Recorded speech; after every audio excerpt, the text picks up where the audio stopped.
Joining me now is Dr. David HASAN, a neurosurgeon at Duke Health. He recently returned from Rafah and will be going back to Gaza in a few weeks.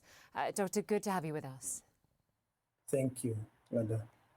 So you have a wife and a 7-year-old daughter in North Carolina, yet you've traveled all the way to Gaza to work as a surgeon. Just explain why. Linda, being a human being and a physician and listening to all this news and watching some of the videos that are coming out from Gaza via social media or the mainstream media, you can't help it but just feel you had to do something, you're compelled to do something, and that's the least thing you could do. So I felt compelled to go help and as much as I can for these innocent people in Gaza. And of course, you witnessed what is virtually the complete collapse of the healthcare system. How would you describe what you were able to do on the ground?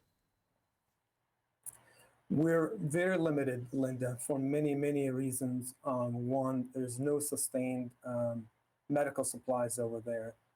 Very, very few medication left, surgical equipment. On top of that, the number of functioning or partially functioning hospitals are dwindling rapidly. It's only like a handful hospitals are functioning. So we ended up many times performing surgeries without medications, anesthetics, or pain medication. Amputations were done without that.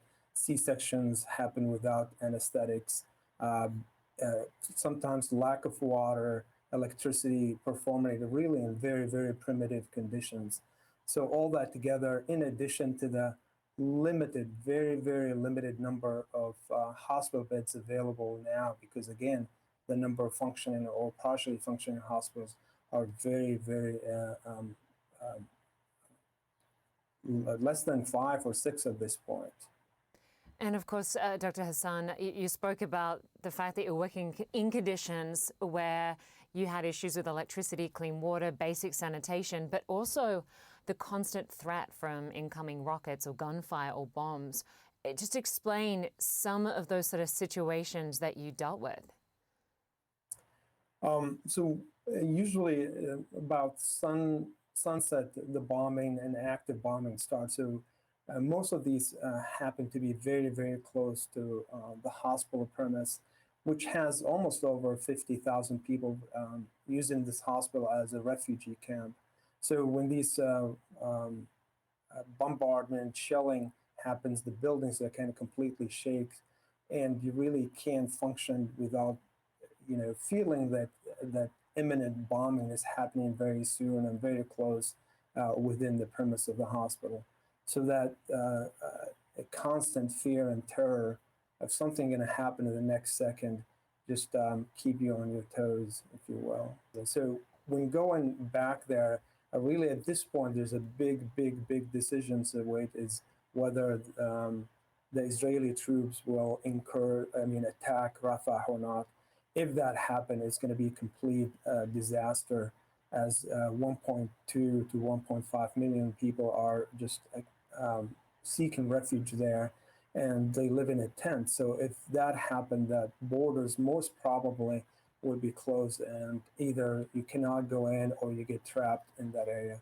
So I'm hoping for that peace, at least at this table, would happen. If that happened, will give us a window of 6 weeks to go in safely and then planning to take quite a bit of medications, devices that are being donated from different NGOs to take with me to deliver to European Gaza hospital.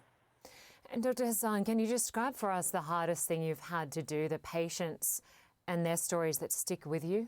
One of them is a 2-year-old that showed up in the morning at 8 o'clock with many, many casualties. And by the time we got to him, he passed away. And I tried to find his family. I took a picture of him on my iPhone and stepped outside, and no one would claim him. And it just it really hit me having a kid, a 7-year-old, that this kid had died, and we don't know his name. We don't know his family. He's going to be buried. No one knows him.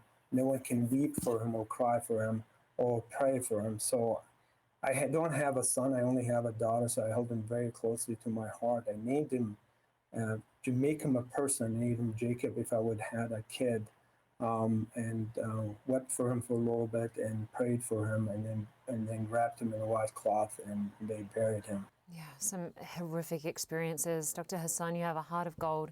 We wish you all the very best on your trip back to Gaza and hope to hear from you on your return. Thanks so much for joining us and stay safe.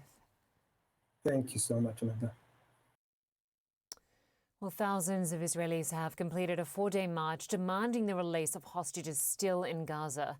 They began at the site of the Nova Music Festival, where Hamas militants killed more than 360 people on October 7th, and they ended in Jerusalem. Families of hostages, former hostages and survivors of the October 7th attacks all joined in the massive demonstration. Israeli officials believe that more than 130 people are still being held captive in Gaza, including two children. 99 of the hostages are still believed to be alive.